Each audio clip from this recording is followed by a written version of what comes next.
It's time to check in now with our media partners from the Voice of OC for an update on what's happening this week in Orange County government and politics. Here to talk about issues in the news right now, we welcome the editor-in-chief of Voice of OC, Norberto Santana. Norberto? Hey, Dan. Thanks for having me. Hi, Norberto. Orange County is gearing up for a heated confrontation over its local retirement system. What is the latest with this? This week, the heat came when supervisors appointed Newport Beach developer David Ball to sit on the Orange County Pension Board.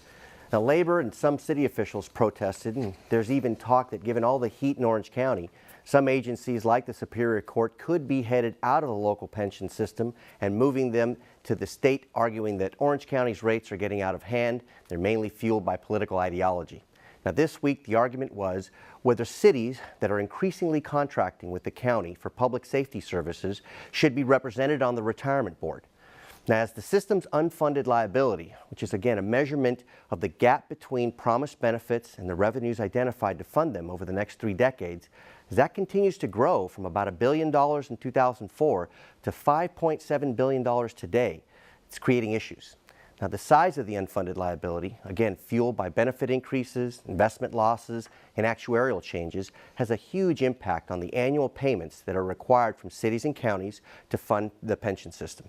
Now, conservatives have been pushing to lower investment assumptions, arguing that a 7.25% investment return assumption rate is way too rosy, saying that some say it should be closer to 6%. Now, they also want current debts paid off in 15-year windows. Now, labor leaders say that conservatives in Orange County want assumptions that are much tougher than any other pension system because they essentially want to end pensions. Now, they point to investment returns that have consistently been better than 7.25 for most of the decade. Now, ignoring the issue could push a massive wave of debt to our next generation.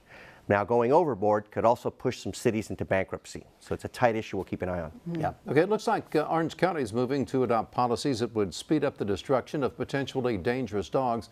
Now, Berta, what's the latest on this one?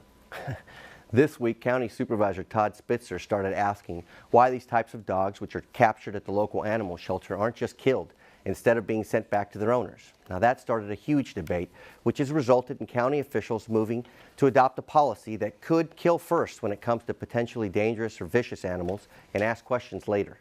Now, however, Supervisor Pat Bates noted that many times these dogs on the loose are just guard dogs that have strayed from their yards and don't need to be destroyed.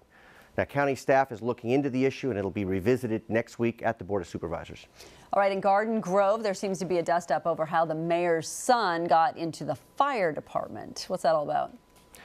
We've previously reported on concerns over relatives of Garden Grove City Council members and other city officials getting jobs with the city. Now, folks are asking about Garden Grove Mayor Bruce Broadwater and his son, Jeremy. The younger Broadwater is close to being hired at the fire department, despite reportedly failing a key interview with battalion chiefs. Now, late last month, fire union officials sent a private letter to the fire chief protesting the move. Both Broadwaters have declined comment. Okay, Norberto, there's been a big debate in Anaheim recently about how public spending is allocated between rich and poor neighborhoods. Fill us in on that. It's again the continuing tale of two Anaheims.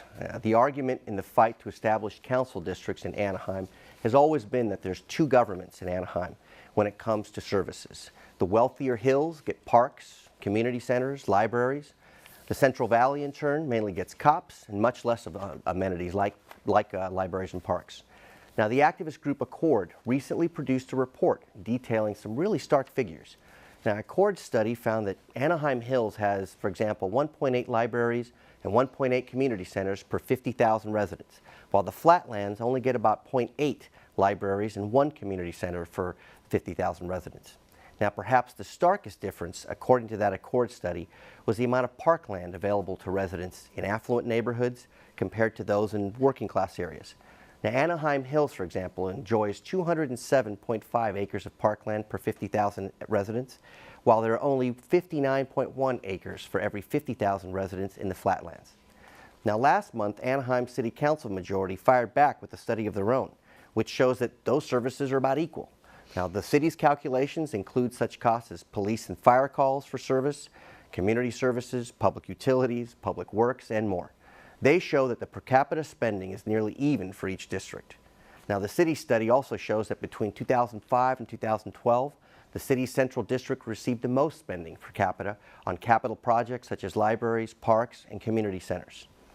Now, one last note, a correction from last week's segment where I confused Garden Grove's Tet Parade with the ongoing protests over the Tet Festival being planned in the city of Westminster. We regret the error. Okay, thanks very much, Norberto. For more on these stories and other political news throughout Orange County, go to voiceofoc.org.